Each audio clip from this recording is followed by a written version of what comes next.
पिछले 4 सालों में हुकूमत में आने से पहले भी और बाद में भी मुसलसल हिमायत करके और 2 दफ़ा चेयरमैन सेनेट बनाकर अब तहरीक इंसाफ चेयरमैन सेनेट सादिक संजरानी के भी खिलाफ हो गई है और उनसे इस्तीफे का मुतालबा कर रही है। सेनेट में पीटीआई और अपोजिशन जमातों की पार्लिमानी पार्टी का इजलास हुआ।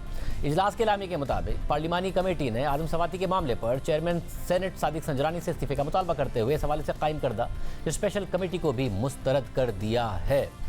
यानी एक ऐसे चेयरमैन सेनेट जो बगैर किसी पार्टी से मुंसलिक हुए एक आज़ाद उम्मीदवार के तौर पर मुंतखब हो गए। पीटीआई ने ना सिर्फ हुकूमत में आने से पहले पीपल्स पार्टी के साथ मिलकर उनको सेनेट का चेयरमैन बनाने में उनकी हिमायत की, बल्कि हुकूमत में आने के बाद भी पहले वोट ऑफ नो कॉन्फिडेंस में उनका साथ दिया, उनकी हिमायत की, बल्कि बाद में नए सेनेट चेयरमैन की वोटिंग के दौरान भी उन्हीं को अपने उम्मीदवार के तौर पर दोबारा नामजद भी किया और मजीद 3 सालों के लिए चेयरमैन सेनेट बनवा दिया। और जब 2019 में अपोजिशन तहरीक इंसाफ की हुकूमत पर प्रेशर बढ़ाने के लिए चेयरमैन सेनेट सादिक संजरानी के खिलाफ तहरीक अदम-ए-एतमाद लेकर आई, तो उस वक्त सेनेट में पीटीआई की हुकूमत और इसकी इत्तेहादी जमातें अकलियत जबकि अपोजिशन जमातें अक्सरियत में थी। लेकिन यहाँ भी अपोजिशन को बड़ी नाकामी का सामना करना पड़ा जब वोटिंग वाले दिन सेनेट में अपोजिशन लीडर राजा जफरुल हक ने तहरीक अदम-ए-एतमाद की करारदाद पेश करने के लिए इजाज़त ली, तो अपोजिशन के 64 अरकान ने करारदाद की हिमायत की और नजर आ रहा था कि सादिक संजरानी चेयरमैन सेनेट के ओहदे से फारिग हो जाएंगे। मगर जब इस पर खुफिया रायशुमारी हुई तो अपोजिशन की करारदाद को सिर्फ 50 वोट मिले, जबकि मंजूर होने के लिए कम से कम 53 वोट दरकार थे। उस वक्त सादिक संजरानी के हक में 45 अरकान सेनेट ने वोट दिया। हालांकि उस वक्त हुकूमती अरकान की तादाद सिर्फ 36 थी। जब वोटिंग में इतने बड़े फ़र्क के हवाले से पीटीआई से सवाल किया गया तो उन्होंने हॉर्स ट्रेडिंग और बिकने के तमाम इल्ज़ामात को मुस्तरद करते हुए इसे उन अरकान की ज़मीर की आवाज़ करार दी थी।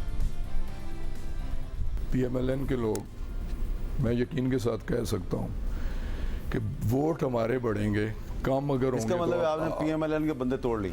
नहीं, हमने नहीं तोड़े, लोगों का ज़मीर जागना शुरू हो गया। आज पीपल्स पार्टी में है, पीएमएलएन में है, बाकी पार्टीज में है, उन्होंने अपने ज़मीर के मुताबिक फैसला किया है। उनका ज़मीर जो है वो ये देखिए उसकी आवाज़ सुनते हुए पाकिस्तान के साथ खड़े होते हैं। हॉर्स ट्रेडिंग नहीं होगी, वो कुछ और होता है। अगर हॉर्स ज़मीर के मुताबिक फैसला करेंगे, क्योंकि नाइंसाफ़ी अल्लाह को नापसंद है।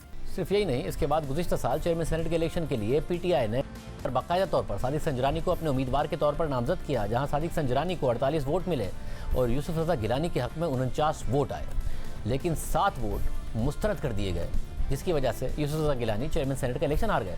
और यूँ एक बार फिर सादिक संजरानी मजीद 3 सालों के लिए चेयरमैन सेनेट बन गए और तहरीक इंसाफ बहुत खुश हुई। और आज इसी तहरीक इंसाफ ने इन्हीं सादिक संजरानी से इस्तीफे का मुतालबा कर दिया।